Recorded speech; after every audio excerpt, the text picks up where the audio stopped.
Alban, çfarë do të thonë gjithë të ndryshime në qeveri? Si i lexon?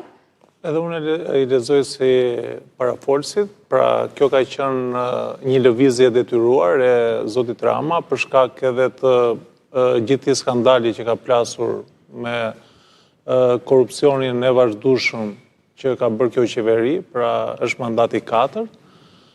Protestat e partive opozitare, por edhe të qytetarëve janë të vazhdueshme, por edhe një qëndrim që ka mbajtur faktori ndërkombëtar, sidomos Bashkimi Evropian, lidhur me vendimarrjen e gjykatës kushtetuese dhe mos heqjen e imunitetit të zonjës Balluku, kjo ka qenë një lëvizje që zoti Rama e ka bërë i detyruar.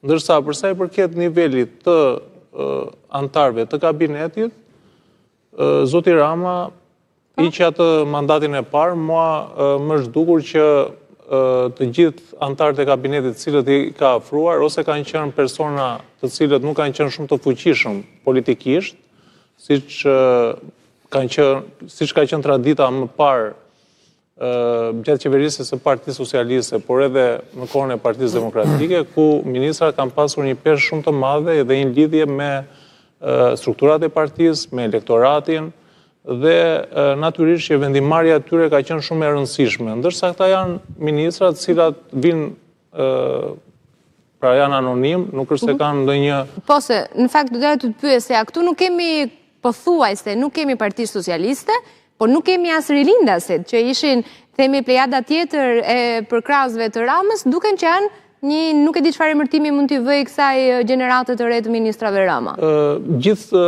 Po ta shikojmë gjithë qeverisja e zotit Rama është fokusuar tek njerëz të cilët nuk kanë një peshë politike, por edhe profesionale, ose më saktë mund të jenë profesionalisht taf, por janë pa karakter, ose janë njerëz cilët mund të përdoren. Jo, ata mund të jenë profesionistë, por nuk janë si profesionistët politik me cilët Rama mund të jetë zhgënjur ndër vite, që kanë ngrënë kumblla pjesa më e madhe pas shpinës së tij. Jo, me aq sa kuptoj, zoti Rama i do njerëz pa integritet, qoftë nga ana e karakterit, që do të thotë ai mund t'i ofendoj, mund t'i poshtroj, mund t'i urdhroj, kështu që është një sjellje që e ka treguar gjatë gjithë kësaj periudhe dhe natyrisht ndonjë prej tyre nëse nuk ja plotëson qefin një herë ose dy herë. Pra po thua që kërkon ministra Jesër, pra që thon gjithmonë po, çfarë kërkon? Po të gjithë kryeministrat këta kërkojnë, po të paktën ka një lloj mase dhe zoti Alibea meqense është këtu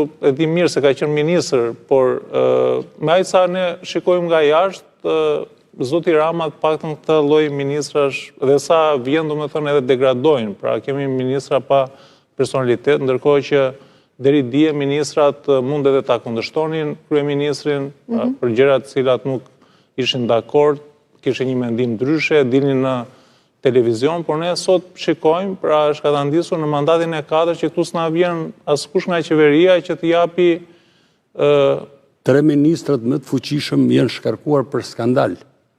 Më të fuqishmit, nuk ka më përkthim tjetër.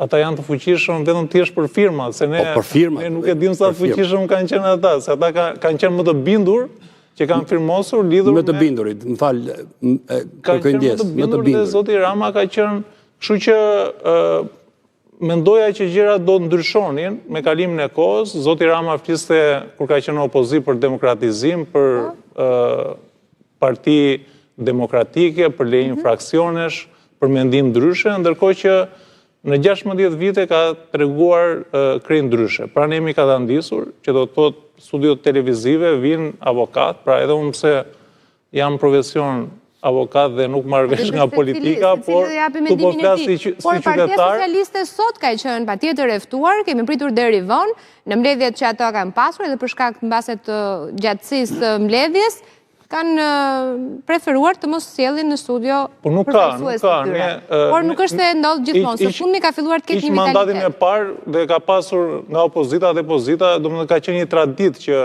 emisionet televizive bëshin me njerëz të opozitës dhe atyre të cilët ishin në detyrë. Dhe ka një kusht aktualisht. Partia Socialiste nuk vjen me përfaqësues Partisë Demokratike dhe Partia Demokratike nuk vjen nëse nuk ka përfaqësues Partisë Socialiste. Të dy i bëjnë qefin njëri tjetrit dhe patjetër që media do të vazhdojë punën e saj, nuk do rri pa bërë emisionet, secili të japi mendimin e vet dhe gjykojnë. Ata gjykojnë nga publiku.